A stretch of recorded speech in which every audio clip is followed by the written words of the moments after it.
In my previous class, I have started discussing the critical points related to the comedy She Stoops to Conquer. Definitely, it is one of the most remarkable comedies in which we have got uh, different dimensions, like uh, we may consider this comedy to be a comedy of manners. At the same time, we can consider this comedy an anti-sentimental comedy, as well as a comedy of intrigue. And some critics also remarked about this comedy that it is an artificial comedy. So I have covered all the uh, things related to this comedy in my previous class, and today I would like to continue discussing the story that we will find in this comedy. So initially, we will find that this comedy focuses on a story situated in a countryside of England. ইংল্যান্ডের একটা গ্রামাঞ্চলের প্রেক্ষাপটে এই কমেডিটা রচিত হচ্ছে। এই কমেডির যে সেটিংটা সেটা হচ্ছে ইংল্যান্ডের গ্রামাঞ্চল।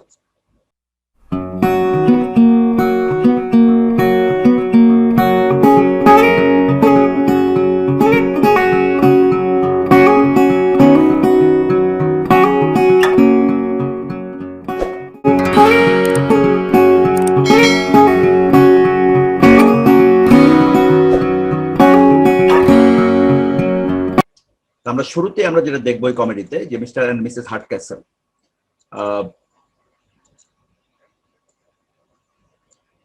husband and wife were very much anxious about the marriage of their daughter Kate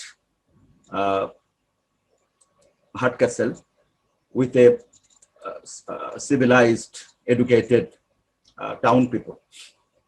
This is a common tendency of the parents, that the parents want to marry their daughter off with an educated, civilized person, and the villagers sometimes look for their daughter's marriage with a town people or with a town person. এটা সাধারণত অনেক সময় দেখা যায় যে গ্রামে গঞ্জে যে সমস্ত বাবা মারা থাকে, অনেক সময় তারা একটু তাদের মেয়েদের বিয়ে দেওয়ার ক্ষেত্রে অভিজাত, শিক্ষিত, সভ্য এবং শহরে বসবাসরত কোনো মানুষকে তারা খোঁজে বা কোনো ছেলেকে তারা খোঁজে। তো এই ধরনের প্রবণতা মিস্টার এন্ড মিসেস হার্টক্যাসলের মধ্যেও ছিল। তারা কেট হার্টক্যাসলের এরকম একটা বিয়ে দিতে চায় এমন কোনো ছেলের কাছে যে ছেলেটা সভ্য, অভিজাত এবং শিক্ষিত। তো সেক্ষেত্রে আমাদের মিস্টার হার্টক্যাসলের একজন friend sir Charles Marlowe, Sir Charles Marlowe had a son named Marlowe. একই নাম, মানে ছেলের নামও চার্লস মার্লো, কিন্তু আমরা এখানে মার্লো নামে তাকে চিনবো বেশি। তো Marlowe, Sir Charles Marlowe is a close friend of Mr. Hardcastle, and Mr. Hardcastle communicated with Charles Marlowe, and Charles Marlowe sent his son to this countryside to watch the girl, so that it will be possible for Marlowe to marry Miss Hardcastle. তো সেই জন্য Charles Marlowe তার ছেলেকে এবং তার ছেলের সাথে আরেকজন মিস্টার হেস্টিংস, এই দুইজন লন্ডন থেকে এই গ্রামাঞ্চলে আসতেছে মেয়ে দেখার জন্য, পাত্রী দেখার জন্য। আমি এর আগেও বলেছি।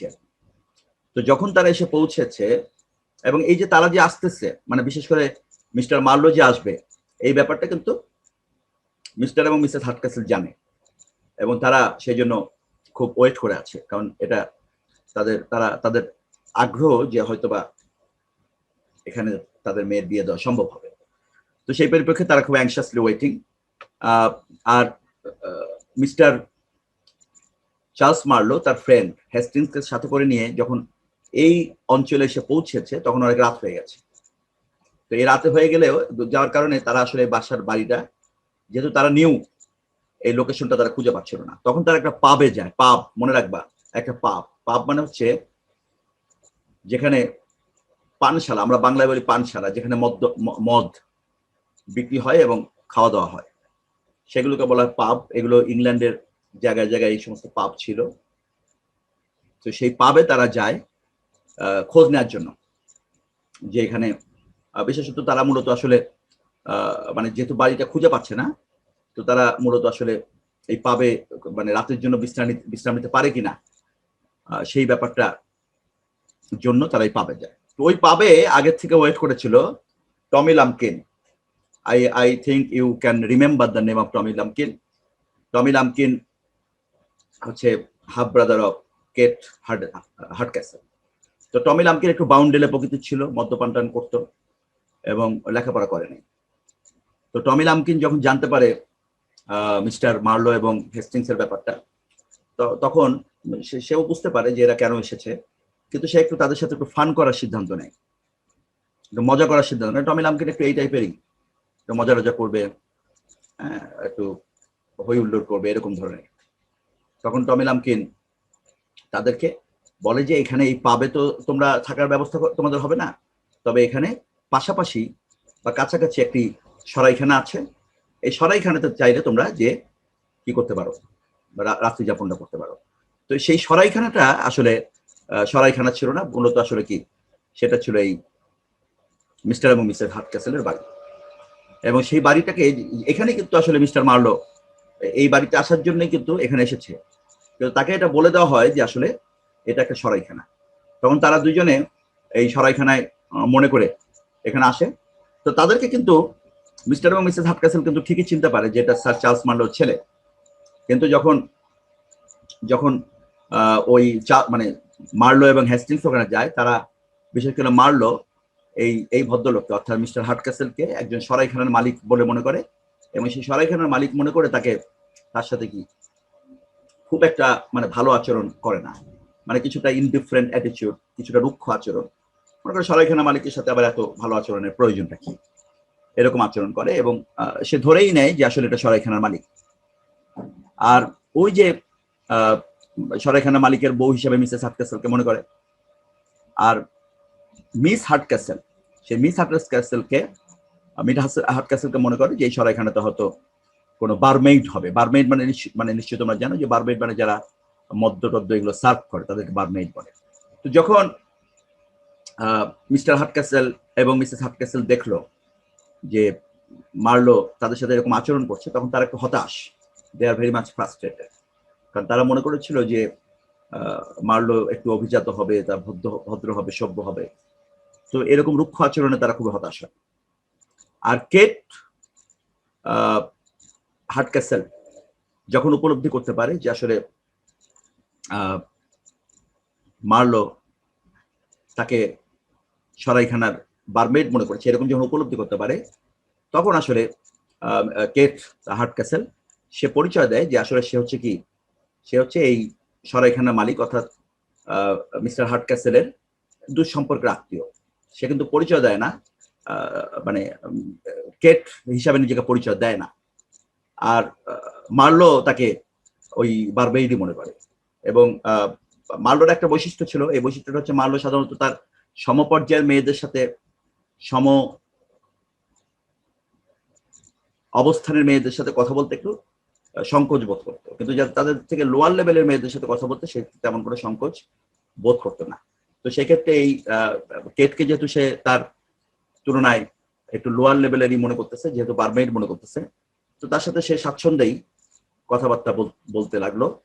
এবং এই কথাবার্তা বলতে বলতেই আসলে যদিও কেটকে সে লোয়ার স্ট্যাটাসের মেয়ে মনে করছে, কিন্তু কেটের প্রতি তার একটা দুর্বলতা আস্তে আস্তে সৃষ্টি হচ্ছে।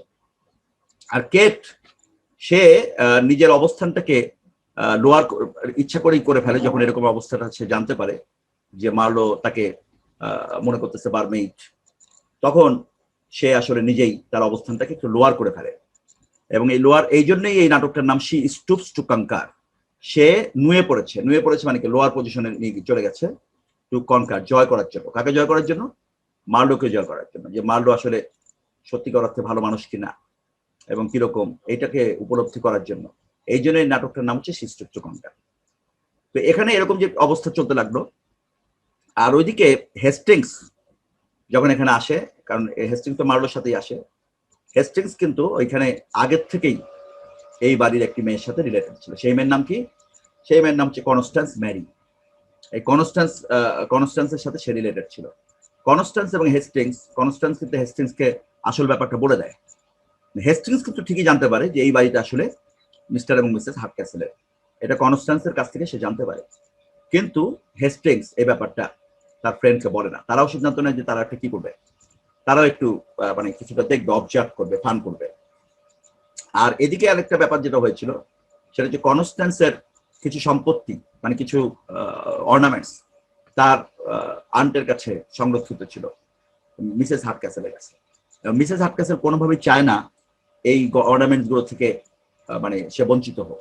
সেই জন্য সে চায় যে তার যে ছেলে অর্থাৎ টমি লামকিন, এই টমি লামকিনের সাথে কনস্ট্যান্স ম্যারির যাতে বিয়ে হয়। কারণ বিয়ে হলে কি হবে, কনস্ট্যান্স ম্যারি যে সম্পত্তিগুলো, সেই সম্পত্তিগুলো টমি লামকিনের কাছেই থেকে যাবে, অর্থাৎ মিসেস হার্টক্যাসেলের কাছে থেকে যাবে। আর আরেকটা যেটা হবে সেটা হচ্ছে যে যেহেতু টমি লামকিন অশিক্ষিত, পড়ালেখা করে নাই, সেক্ষেত্রে সে অপেক্ষাকৃত একটু শিক্ষিত একটা বউ পাবে। কিন্তু এই ব্যাপারটা কনস্ট্যান্স ম্যারির পছন্দ ছিল না। কনস্ট্যান্স ম্যারি টমি লামকিনকে বিয়ে করতে চায় না। একটা তো এডুকেশনের গ্যাপ ছিল, আরেকটা মেইন কারণ যেটা সেটা হচ্ছে যে সে আগের থেকেই অন্য আরেকজনের সাথে ইনভলভ, এবং তার নাম হচ্ছে হেস্টিংস, আমাদের এই গল্পের সাইড নায়ক। তো তখন আবার ওদিকে টমি লামকিনও কিন্তু কনস্ট্যান্স ম্যারিকে বিয়ে করতে চায় না, কারণ টমি লামকিন এখানে কোনো ইন্টারেস্ট নাই। টমি লামকিন আবার আরেকটা গ্রাম্য একটা মেয়েকে ভালোবাসত। সেই জন্য দুইজনই একজন আরেকজনকে বিয়ে করতে চায় না, দুই কারণে। কিন্তু টমি লামকিন কনস্ট্যান্স ম্যারিকে প্রতিশ্রুতি দেয় যে সে এই তার মায়ের কাছে যে সম্পত্তিগুলো আছে, এই মানে অর্নামেন্টস গুলা, সেগুলোকে সে সংরক্ষণ করে দিবে, মানে সংগ্রহ করে দিবে। তো তখন আর কি টমি লামকিন তার মার কাছে অর্নামেন্টস গুলো মার কাছ থেকে নিয়ে নেয়, এই কথা বলে যে সে বুঝাইতে চায় যে আসলে সে এটা দূরে সরিয়ে রাখতেছে, যাতে করে কনস্ট্যান্স ম্যারি যেন এটা না পায়। কিন্তু আসলে সে কিন্তু কনস্ট্যান্স ম্যারিকে দেওয়ার জন্য এই অর্নামেন্ট গুলো তার মার কাছ থেকে নেয়। নিয়ে সে আবার এই অর্নামেন্টস গুলো মার্লোকে দেয়, মার্লোর কাছে জমা রাখে। কিন্তু মার্লো আবার মানে বিষয়টা ভালোভাবে বুঝতে না পারে, সে আবার ওই মিসেস হার্টক্যাসেলের কাছে আবার সম্পত্তিটা ফেরত দিয়ে দেয়, এবং এর মাধ্যমে আসলে এই সম্পত্তিটা মানে কনস্ট্যান্স ম্যারির পাওয়া হয় না, যার কারণে কনস্ট্যান্স ম্যারি হ্যাস্টিংসকে নিয়ে চলে যেতে পারছে না। তো তখন আবার টমি লামকিন যখন এরকম পরিস্থিতি দেখে, তখন সে আবার সিদ্ধান্ত নেয় যে সে আবার এটি কি করবে, আবার সংগ্রহ করে দিবে। এরকম একটি পরিস্থিতিতে থাকে অবস্থাটা। আর ওইদিকে একদিন ঘোড়ায় করে সে তার মাকে নিয়ে যায় এবং বলে যে রাতের বেলায় সে বলে যে মানে অনেক ঘুরে সে আসলে একটা বাড়িতে আসে এবং সে বুঝাতে চায় যে এখানে ডাকাতের আক্রমণ হওয়ার সম্ভাবনা আছে। কিন্তু আসলে মানে টমি লামকিন ঘুরায় তার মাকে কিন্তু তাদের বাড়িতে নিয়ে আসে, কিন্তু অন্ধকারের কারণে তার মা এই জিনিসটা উপলব্ধি করতে পারে না, বুঝতে পারে না। তখন তার মা মনে করে ওই তার হাজব্যান্ড মিস্টার হার্টক্যাসেলকে অন্ধকারের মধ্যে দেখে মনে করে এইটাই মনে ডাকাত হবে। এগুলো একটু ফানি কিছু সিচুয়েশন, যে সিচুয়েশনটার মাধ্যমে এটাকে একটু কমেডিটাকে একটু সার্থক কমেডি করে তোলার চেষ্টা করা হয়েছে, একটু ফানি সিচুয়েশন এখানে আছে। তো এরপরে যে জিনিসটা মিস্টার এবং মিসেস হার্টক্যাসেল যখন তারা যখন দেখলো যে আসলে এই মার্লোর আচরণটা রুক্ষ, এবং এই ব্যাপারটা যখন সে উপলব্ধি করতে পারলো, তখন সে তার মেয়ের বিয়ে দেওয়ার ব্যাপারে একটু নিরুৎসাহিত হয়ে যায়। ইতিমধ্যে সে আবার চার্লস মার্লো সে আবার মানে এখানে আসবে, মানে অর্থাৎ মার্লোর বাবা, এই খবরটা সে পায়, এবং তখন কিন্তু মার্লোর বাবা চার্লস মার্লো কিন্তু এই গ্রামে চলে আসে। এবং চার্লস মার্লো যখন চলে আসে, তখন চার্লস মার্লো হেস্টিংস এবং অন্য মানে কনস্ট্যান্স ম্যারি এদের মাধ্যমে জানতে পারে যে আসলে মিস্টার মার্লো মানে তার ছেলে মার্লো আসলে এই বাড়িটাকে একটা সরাইখানা মনে করেছে, এবং কেটকে খুবই একটা অর্ডিনারি বারবেইড মনে করেছে। এবং তখন সে মানে তারা এটা বুঝতে পারার পরে তখন চার্লস মার্লো তাদেরকে অবজার্ভ করার, মানে অর্থাৎ মার্লো এবং কেটকে অবজার্ভ করার সিদ্ধান্ত নেয় যে আসলে তারা সত্যিকার অর্থে এই বারমেইড মনে করার পরেও মার্লো আদৌ কেটের প্রতি ইন্টারেস্টেড কিনা। তখন তারা ওই মার্লো এবং কেটের কিছু কথোপকথন, সেই কথোপকথনগুলো তারা মানে আড়াল থেকে শোনার চেষ্টা করে। সেখানে কিন্তু মিস্টার হার্টক্যাসেলও ছিল, চার্লস মার্লো থাকে এবং অন্যরা থাকে। এবং তখন তারা সেই তাদের যে অবজারভেশন সেখানে মারলো যখন জানতে পারে, মারলো তো জানেই যে এটা মানে বার্মেইড এবং দুই সম্পর্কে আত্মীয়, সেটা জানার পরে একটা পর্যায়ে কিন্তু মারলো জানতে পারে যে এটা আসলে মিস্টার এবং মিসেস হাফকেসেল, কিন্তু এইটা জানতে পারে না যে কেট তাদের মেয়ে। তখন সে তারপরেও সিদ্ধান্ত নেয় যে আসলে সে কেটকে বিয়ে করবে। মানে কেটকে বলতে কেটকে কেট মনে করে না, বরঞ্চ কেটকে একজন খুবই লোয়ার পজিশনের একজন মনে করেই সে তাকে বিয়ে করতে চায়। এবং এই পরিস্থিতিতে একটা পর্যায়ে কিন্তু তখন কেটও মানে রেসপন্স করে। তো এটাই কিন্তু যে শি স্টুপস টু কনকার, মানে কি, মানে হচ্ছে যে কেট কিন্তু শেষ পর্যন্ত মার্লোকে জয় করে নেয়, মানে জয় করে নেয় নিজে, যদিও একটু লোয়ার পজিশনে থেকেও। যদিও মার্লো কিন্তু তখনও জানে না যে আসলে এটা কিন্তু কেট বা এটা আসলে এই ফ্যামিলিরই মেয়ে, এটা কিন্তু জানে না। না জেনেও কিন্তু মার্লো কিন্তু তাকে অ্যাকসেপ্ট করার সিদ্ধান্ত নেয়। তো এই যে মার্লো তাকে অ্যাকসেপ্ট করার সিদ্ধান্ত নেয়, এখানে যে ক্লাস ডিস্টিংশন যেটা আছে, যে শ্রেণী বৈষম্য, সেই শ্রেণী বৈষম্যটা কিন্তু এখানে কিন্তু আসলে যে আমরা অনেক সময় বলি যে শ্রেণী বৈষম্যটা, যদি কেউ যদি সত্যিকার অর্থে ফলেন হয়ে যায়, মনে করো কেউ প্রেমে পড়ছে, এটা তোমরা ভালো বুঝবা, তো তখন কিন্তু প্রেমে পড়লে কিন্তু তখন কিন্তু এই শ্রেণী বৈষম্যটার সময় কিন্তু কোনো কাজে আসে না। অনেক সময় আমরা দেখি, সিনেমাতে বেশি দেখি, যদিও উপন্যাসে বেশি দেখি, সিনেমাতে বেশি দেখি, কিন্তু বাস্তবে যে একেবারে হয় না এমনটা নয় কিন্তু। যে দেখা যায় যে তোমার রাজা অষ্টভেন্দ্রীর কথা শোনা যায় যে সে কোনো এক মেয়ের জন্য সাম্রাজ্য ছেড়ে দিয়েছে। তো এরকম লোয়ার পজিশনের কোনো মেয়েকে বিয়ে করার যে প্রবণতাটা অনেক সময় ফলেন হয়ে গেলে, আবার উল্টা দিক দিয়ে হয়, যে কোনো হাই লেভেলের কোনো মেয়ে লো লেভেলের ছেলেকে বিয়ে করতেছে, যদি ফলেন হয়ে যায়, সেখানে শ্রেণী বৈষম্যটা কোনো কাজে আসে। শ্রেণী বৈষম্যটা কাজে আসে সেটেল ম্যারেজের ক্ষেত্রে। যখন সেটেল ম্যারেজের ব্যাপারটা আসে তখন ক্লাস ডিস্টিংশনটা প্রাধান্য পায়, কিন্তু লাভ ম্যারেজের ক্ষেত্রে এটা প্রাধান্য পায় না। এবং উপন্যাস সিনেমাতে এটা বেশি হয়, বাস্তব জীবনেও কম বেশি এটা হতে পারে। তো তারপরে পরবর্তীতে দেখা গেল যে যখন মার্লো এবং কেট যখন তারা একমত হয়ে গেল, তখন কিন্তু তাদের বাবারা এটাকে কিন্তু ওয়েলকাম করলো এবং তাদের বাবারা তখন কিন্তু মেনে নিল। তো এই মেনে নেওয়াটা একটু প্রশ্ন সাপেক্ষ বলতে চার্লস মার্লোর ব্যাপারটা হয়তো প্রশ্ন সাপেক্ষ না, কারণ চার্লস মার্লো তার ছেলে একটা লোয়ার মনে করেও কেটকে পছন্দ করে নিয়েছে, সেটা হয়তো গ্রহণযোগ্য হতে পারে। কিন্তু মিস্টার হার্টক্যাসেল মিসেস হার্টক্যাসেলের ক্ষেত্রে একটু অগ্রহণযোগ্য, যে লোয়ার মনে করে তাদের সাথে যে আচরণ মার্লো করেছে, সেটা কি আদৌ কি গ্রহণযোগ্য কিনা, বা সেটা কি তার ইনহেরেন্ট কোয়ালিটি, যে তাকে কি আসলে এরপরেও একটা ভালো ছেলে বলা যাবে কিনা। যে কারণ তার মানে কি, তার মানে আমি যদি কাউকে লোয়ার মনে করি, তার সাথে কি আমি এরকম দুর্ব্যবহার বা রুট ব্যবহার করব, যে এবং রুট ব্যবহার করার পরেও কি আমাকে ভালো বলা যাবে। এবং এটা কিন্তু আমাদের নিজেদের, আমি তো আসলে যখন কোনো নাটক পড়াই বা কোনো উপন্যাস পড়াই, কবিতা পড়াই, আমি সেটার মেসেজও দেওয়ার চেষ্টা করি, কারণ আমার কাছে শুধু সাহিত্য পড়া মানে শুধু সাহিত্যই পড়া না, এখান থেকে কিছু শিক্ষা গ্রহণ করা।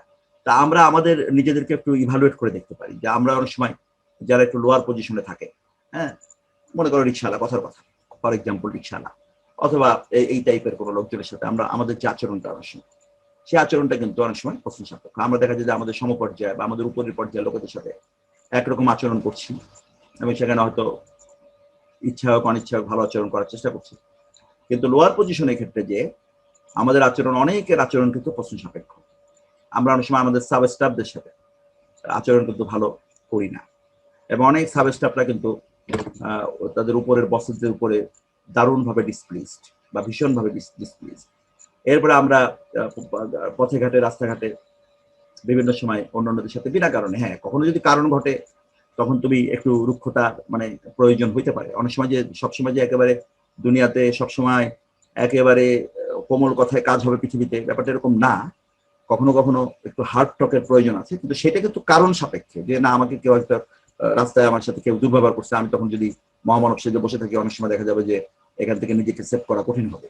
কিন্তু বিনা কারণে, শুধুমাত্র লোয়ার স্ট্যাটাস হওয়ার কারণে আমরা যে অন্যদের সাথে যে আচরণ করি, সেই আচরণটা কিন্তু এখানে এই মার্লোর মধ্য দিয়ে কিন্তু কি দেখা যাচ্ছে, মার্লোর মধ্যে দেখা যাচ্ছে। মার্লো কিন্তু মিস্টার হার্টক্যাসেল মিসেস হার্টক্যাসেলের সাথে ভালো আচরণ করে নাই, সরাইখানার মালিক মনে করে।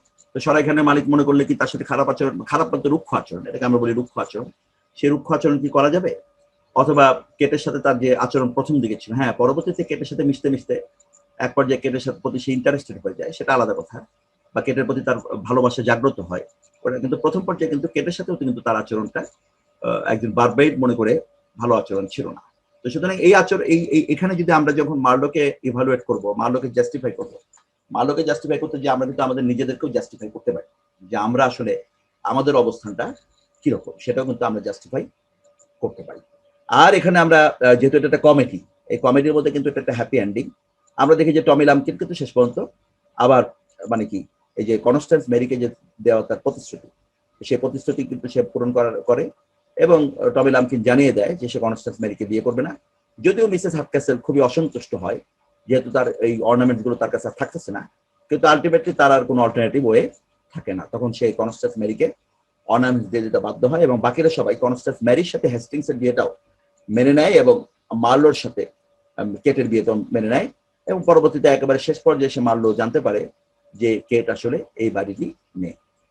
এইভাবে আমাদের এটা হ্যাপি এন্ডিং। আর এখানে শুধুমাত্র এই শেষ পর্যায়ে আমাদের নাটকের শেষ পর্যায়ে শুধু একজন অসন্তুষ্ট থাকে, সে হচ্ছে মিসেস হাডক্যাসল। মিসেস হাডক্যাসল মানে টোটাল অসন্তুষ্ট না, কারণ যেহেতু তার মেয়ের বিয়ে হচ্ছে সেটা তো একটা সন্তোষের কারণ, মেয়ের বিয়ে হচ্ছে, কিন্তু সে তার ছেলেকে কনস্ট্যান্স ম্যারির সাথে বিয়ে দিতে পারলো না, এইটা হচ্ছে তার অসন্তুষ্টির একটা কারণ।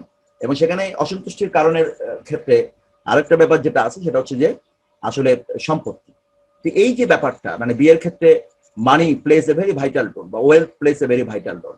এই ভাইটাল রোলটা যেমন আমাদের শি স্টুপস টু কনকার নাটকের মধ্যে আমরা দেখতে পাচ্ছি, এখানে যেরকম কনস্ট্যান্স ম্যারি সে যেরকম সম্পত্তিটা নিয়ে যাবে, তবে অবশ্য তার সম্পত্তিটা নিয়ে যাওয়ার যে প্রবণতা সেটাকে আমি খুব কোশ্চেনেবল মনে করি না, কারণ এই সম্পত্তিটা তার উত্তরাধিকার সূত্রে প্রাপ্ত এবং সেটা সে নিয়ে যাবে, এটাই স্বাভাবিক। আমরা ওয়ে অফ দ্য ওয়ার্ল্ডের মধ্যেও কিন্তু এরকমটা দেখেছিলাম মিলামেন্টের ক্ষেত্রে, যে মিলামেন্ট তার সম্পত্তিটা সহকারে মিরাবেলকে বিয়ে করতে চায়। তো এইটা কিন্তু প্রশ্ন সাপেক্ষ না, কারণ আমি আমার সম্পত্তিটা মানে আমার কাছে রাখতে চাইবো যেটা লিগাল সম্পত্তি, সেটা তো কোনোভাবে দোষের বলা যাবে না, বরঞ্চ যারা এই সম্পত্তিটাকে আটকে রাখতে চাচ্ছে তারাই বরঞ্চ দোষের কাজ করছে বা তাদের কাজটাই নিন্দনীয় বা প্রশ্ন সাপেক্ষ। কিন্তু আমরা যদি মিসেস হাডক্যাসলের দিক থেকে যদি আমরা চিন্তা করি, তাহলে মিসেস হাডক্যাসলের কিন্তু যে আচরণটা, সে আচরণটা কিন্তু মোটেও গ্রহণযোগ্য না। সে মানে সম্পত্তির কারণে কিন্তু সে তার ছেলের সাথে তার যে ভাইজি কনস্ট্যান্স ম্যারির বিয়ে দিতে চায় only to possess the wealth permanently. তো এই যে ব্যাপারটা, এই যে প্রবণতাটা, এই প্রবণতাটা কিন্তু এখানে যেরকম মিসেস হাডক্যাসলের মধ্যে আছে, এই প্রবণতাটা কিন্তু আসলে আমাদের সমাজের বহু মানুষের মধ্যেই কিন্তু আছে। আমরা যদি দেখি বিয়ের ক্ষেত্রে, বিশেষত বিয়ের ক্ষেত্রে বিয়েটা একটা সম্পত্তি অর্জনের একটা মাধ্যমে পরিণত হয়, সেটা দুই ক্ষেত্রেই হয়। কারণ আমরা অনেক সময় যৌতুক প্রথার কথা বলি, যৌতুক প্রথাকে সমালোচনা করি, অবশ্যই যৌতুক প্রথা তো সমালোচনার যে ডাউরি সিস্টেমটাকে তো ক্রিটিসাইজ করতেই হবে, যে কোনো ছেলে যখন কোনো মেয়েকে বিয়ে করতে যে যৌতুক চায়, টাকা চায়, সেটা তো গ্রহণ করে। কিন্তু যদি এরকমটা হয় যে কোনো মেয়ের বাবা অথবা কোনো মেয়ে এমন কোনো ছেলেকে বিয়ে করতে চায় যে তার সম্পত্তির জন্য, মানে অনলি ফর ওয়েলথ, এরকমটা কি নাই? এরকমটাও কিন্তু অনেক আছে, মুন্সিগঞ্জে তো আছি। হ্যাঁ, অনেক সময় মেয়েরাও থাকতে চায়, আর মেয়েরা না চাইলে মেয়েদের বাবা মারা চায়। তো তারা চায় যে শুধু প্রপার্টি মানে একটা ছেলের কোয়ালিটির একমাত্র বেসিস প্রপার্টি, এবং সেই কারণে সে তাদের মেয়েকে সেখানে বিয়ে দিতে চায়। তো এই যে প্রবণতাটা, যদি কোনো ছেলে মানে কোনো মেয়ে মানে বিয়ে করার সময় কোনো মেয়ের কাছ থেকে বা মেয়ের ফ্যামিলির কাছ থেকে যৌতুক নেওয়ার যে মানসিকতা, সেটা যেরকম নিন্দনীয়, কোনো সন্দেহ নাই। তো সেটাকে তাহলে উল্টা দিকে যদি কোনো মেয়ে বা মেয়ের ফ্যামিলি কোনো ছেলের যদি প্রপার্টির জন্য তাকে বিয়ে করতে চায়, তাহলে সেটা কি গ্রহণযোগ্য হবে? সেটাও কিন্তু গ্রহণযোগ্য হবে না, কারণ দুটোই কিন্তু নিন্দনীয়। বিয়ের ক্ষেত্রে এই যে মনিটারি ব্যাপারটা, মানে প্রাধান্য পাওয়াটা, এটা কিন্তু নিন্দনীয়। হ্যাঁ, মানে তোমার এখানে আসলে বিয়ের ক্ষেত্রে মানে একটা ছেলে একটা মেয়ের বিয়ের ক্ষেত্রে অবশ্যই সেখানে তার মানে মানুষ হিসাবে কেমন, তার এডুকেশনাল ব্যাকগ্রাউন্ড কেমন, তার স্ট্যাটাস কেমন, এগুলো বিবেচনা আসতে পারে। কিন্তু প্রপার্টিটা যখন বিবেচনা আসে বা ওয়েলথটা যখন বিবেচনা আসে, তখন কিন্তু আসলে প্রশ্ন তোলার জায়গা আছে। এখানে কিন্তু আমরা সেই ধরনের কিন্তু বিষয়টাও কিছুটা দেখতে পাই, রিফ্লেকশন পাই, এবং এই জিনিসটা ওয়ে অফ দ্য ওয়ার্ল্ডের মধ্যে আমরা পাই, ওই সময়ের অনেক নাটকের মধ্যেই পাই, পরবর্তীকালে, কারণ এই জিনিসটা আসলে যুগে যুগেই কি বিরাজমান, এটা মানে প্রেজেন্ট অল দ্য টাইম। আগেকার রাজা বাদশাহরা তাদের ছেলে মেয়েদের বিয়ে দেওয়ার সময় অন্য রাজা বাদশাহদের ছেলে মেয়েদের সাথে বিয়ে দেওয়ার চেষ্টা করতো, যাতে করে তাদের টেরিটরিটা, তাদের যে অ্যালাইন মানে সেটা যেন কি হয়, আর একটু মজবুত হয়, তারা যেন তাদের যে যোগসূত্রটা আর একটু মজবুত হয়, তারা যেন আর একটু পাওয়ারফুলে পরিণত হতে পারে। বৈবাহিকভাবে তারা একটা পাওয়ারের সাথে আরেকটা পাওয়ার রিলেশন হয়ে যেত। তো এই বিষয়গুলোই কিন্তু এখানে কিন্তু ক্রিটিসাইজ করা হয়েছে, এবং সেই ক্রিটিসিজমটা এখানে আমরা দেখতে পাই, এবং আমরা এখানে অনেকগুলো প্রশ্ন আমাদের উত্থাপিত হয় এই নাটকের মধ্যে দিয়ে, এবং সেই প্রশ্নগুলোর আসলে মানে অ্যান্সার গুলো কিন্তু এখানে ওইভাবে দেওয়া হয় নাই। যেমন শেষ পর্যন্ত আমাদের মার্লোকে কিন্তু কেট অ্যাকসেপ্ট করলো এবং কেটের ফ্যামিলিও অ্যাকসেপ্ট করলো, কিন্তু আমরা এই অ্যাকসেপ্টেন্সের ক্ষেত্রে হ্যাঁ এটা ঠিক যে শেষ পর্যন্ত লোয়ার স্ট্যাটাস জানার পরেও মানে সে কেটের প্রতি ইন্টারেস্টেড থাকলো, এটা ঠিক আছে, কিন্তু আলটিমেটলি কিন্তু মার্লো পরীক্ষায় কিন্তু উত্তীর্ণ হতে পারে নাই। মানে মার্লোকে যে পরীক্ষাটা তারা করেছিল যে মার্লো আসলে কেমন, মানে মার্লো ভালো কিনা, সেই ভালোর পরীক্ষায় কিন্তু মার্লো কিন্তু উত্তীর্ণ হতে পারে নাই। তো এটা একটা কিন্তু প্রশ্ন রয়ে যায়। আবার মার্লোর এখানে যেরকম দেখা গেছে যে মার্লো তার সমপর্যায়ের মেয়েদের সাথে কথা বলার সময় সংকোচ বোধ করতো, কিন্তু লোয়ার পজিশনের মেয়েদের সাথে সংকোচ বোধ করতো না। তো এটাও কিন্তু একটা প্রশ্ন সাপেক্ষ, কারণ ফিমেল তো ফিমেল, সব ক্ষেত্রে ফিমেল, যদি সে সংকোচ বোধ যদি করে তাহলে তো সকল মেয়ের ক্ষেত্রে সংকোচ বোধ করবে। তো এখানেও কিন্তু একটা শ্রেণী বৈষম্য। তো এখন তো এই যে বিষয়গুলো, এই বিষয়গুলো কিন্তু আমাদের এই নাটকটার মধ্যে ফুটে উঠেছে। আর এই নাটকটার মধ্যে টমি লাম্পকিন, আমি কয়েকদিন আগে আমার ওই যে মোবাইলে অনেক সময় টুকরো টুকরো নাটক আসে, হ্যাঁ আমি তো এমনি ওইভাবে দীর্ঘ সময় ধরে নাটক দেখার সময় পাই না, আর দেখার আগ্রহ থাকে না, কিন্তু ওই টুকরা টুকরা নাটক আছে না যে মানে নাটকের ক্লিপিং, তো নাটকের ক্লিপিং এর মধ্যে একটা অশিক্ষিত নাটক, তোমরা হয়তো কেউ দেখছো কিনা জানি না, তো এটার একটা ক্লিপিং আসলো, পরে আমি ওই নাটকটা একটু দেখলাম। তো এখানে শিক্ষা এবং অশিক্ষার মধ্যে যে অশিক্ষিত মানে যাদেরকে মনে করা হচ্ছে আর যাদেরকে শিক্ষিত মনে করতে, শিক্ষিতরা যদি আচরণের দিক দিয়ে যদি পরিবর্তন না হয় তাহলে এই শিক্ষার কোনো দাম আছে কিনা। যে আমার যদি শিক্ষা আমাকে যদি এরকমটা করে তোলে যে না আমি শিক্ষিত হয়েছে বলে অন্যদেরকে আমি আন্ডার এস্টিমেট করবো, বাকিদেরকে আমি মনে করবো তাদের সাথে আমি দুর্ব্যবহার করবো এবং তাদের প্রতি আমার এক ধরনের বৈষম্যমূলক আচরণ থাকবে, এবং আমি তাদেরকে মনে করবো যে তারা কোনো কাজেরই না। এই যে প্রবণতা, এই প্রবণতাটা যদি কারোর মধ্যে থাকে তাহলে তার শিক্ষা কি আসলে সমাজে কোনো কাজে আসে কিনা। আর যদি একজন মানুষ যদি অশিক্ষিত হয় বা কম শিক্ষিত হয়, তার মধ্যে যদি ওই বৈশিষ্ট্যগুলো থাকে তাহলে কোনটা গ্রহণযোগ্য, ওই নাটকের মধ্যে এটা তুলে ধরা হয়েছে। তো এটা আমার কাছে খুব মানে একটু যৌক্তিকই মনে হয়েছে, যে আমি শিক্ষিত হয়েছি বলে, যেটা আমাদের এই নাটকের মধ্যেও কিন্তু আমরা দেখতে পাচ্ছি। টমি লাম্পকিন কিন্তু শিক্ষিত না, কিন্তু টমি লাম্পকিন আবার মদ্যপান করে, এটাও তার জন্য গ্রহণযোগ্য না। মদ্যপান অবশ্যই ইংল্যান্ডের প্রেক্ষাপটে শুধু টমি লাম্পকিন আরো বহু লোকই করে, কিন্তু টমি লাম্পকিনের মধ্যে কিন্তু অনেক ভালো কোয়ালিটি কিন্তু আমরা দেখতে পাচ্ছি। টমি লাম্পকিন কিন্তু মানে একটু ফানি ক্যারেক্টার, কিন্তু মানুষের উপকার করতে চায়। তো এই যে আমরা একটা অশিক্ষিত মানুষ কিন্তু সে মানুষের উপকার করতে চায় এবং অন্যদের সমাজের অন্যদের প্রতি তার কোনো মানে প্রতিহিংসা নেওয়ার কোনো মানসিকতা নাই। তো টমি লাম্পকিন কিন্তু আমরা একটা মিষ্ট চরিত্র হিসেবে দেখতে পাই, যে সে মদ্যপান করতেছে, তার মধ্যে শিক্ষা দীক্ষা নাই, কিন্তু আবার সে কিন্তু মানুষের উপকার আসতেছে, এবং তার মায়ের যে আচরণ, এই যে সম্পত্তিকে তাকে দখল করে রাখা, সেই আচরণের সাথে টমি লাম্পকিনের কোনো মানে কি সংস্রব নাই, মানে টমি লাম্পকিন এটাকে মোটেও সাপোর্ট করে না। এই জন্য কিন্তু সে কিন্তু কনস্ট্যান্স মেরিকে তার প্রপার্টি ফিরিয়ে দিবে এবং দেওয়ার চেষ্টাও সে করে এবং শেষ মতো ফিরিয়ে দেয়। তো এই বিষয়গুলো কিন্তু আসলে আমাদের এই নাটকটার মধ্যে তুলে ধরা হয়েছে এবং যার মাধ্যমে দেখানো হয়েছে যে আসলে আমরা যেগুলোকে আমরা সাধারণভাবে মনে করছি যে এইটাই সত্য, সেটার বিপরীতে কিন্তু কথা আছে, যে না আমরা এডুকেশনকে আমরা যদি মনে করে থাকি তাহলে সেই এডুকেশন যদি আমাকে সিভিলাইজ না করতে পারে, সেই এডুকেশন যদি আমাকে অন্যের সাথে আচরণের ক্ষেত্রে আমাকে যদি সত্যিকার অর্থে মানে একটা ভালো বৈশিষ্ট্য দান না করে, আমি যদি এডুকেশন নেওয়ার পরেও যদি অন্যের প্রতি আচরণ যদি আমার প্রশ্ন সাপেক্ষ হয়, তাহলে সেই এডুকেশনটাকে আমরা আসলে কিভাবে দেখবো, সেটা একটা প্রশ্ন আছে। আবার অনেকের মধ্যে এরকম আছে যে এডুকেশন আবার কোন একটা নির্দিষ্ট প্রতিষ্ঠানের এডুকেশন, যে আমি এই প্রতিষ্ঠান থেকে এডুকেশন দিতে বলে আমার সুপিরিয়রিটি, আমি আর কাউকে কি দুনিয়ার আর কোনো পাত্তা দিলাম না, যে না আমি এই প্রতিষ্ঠান থেকে, আমি নর্ডার্ন কলেজ থেকে পাশ করছি, অথবা দুনিয়ার আর কেউ কিছু জানে না। এই যে প্রবণতাগুলো, এই প্রবণতাগুলো কিন্তু আমি প্রাসঙ্গিকতার সাথে বলতেছি, এই নাটকের সাথে প্রসঙ্গক্রমে বলছি, যে সুতরাং এই ধরনের সুপিরিয়রিটি কমপ্লেক্স, যে আমার কোনো এডুকেশনের কারণে সুপিরিয়রিটি কমপ্লেক্স, আমি সিটি লাইফ লিড করি বলে আমার সুপিরিয়রিটি কমপ্লেক্স, আমার একটু টাকা পয়সা বেশি আছে বলে আমার সুপিরিয়রিটি কমপ্লেক্স, অথবা আমি একটু প্রিভিলেজড বলে আমার সুপিরিয়রিটি কমপ্লেক্স, আমার বংশ একটু উন্নত এই জন্য আমার সুপিরিয়রিটি, এই সুপিরিয়রিটি কমপ্লেক্স গুলোর কারণেই কিন্তু মার্লো এখানে কিন্তু তার আচরণগুলো কিন্তু প্রশ্ন সাপেক্ষ হয়েছে। যদিও শেষ পর্যন্ত আমরা একটা হ্যাপি এন্ডিং দেখতে পেয়েছি, কিন্তু আলটিমেটলি কিন্তু এই বিষয়টা এখানে কিন্তু আমরা দেখতে পাই।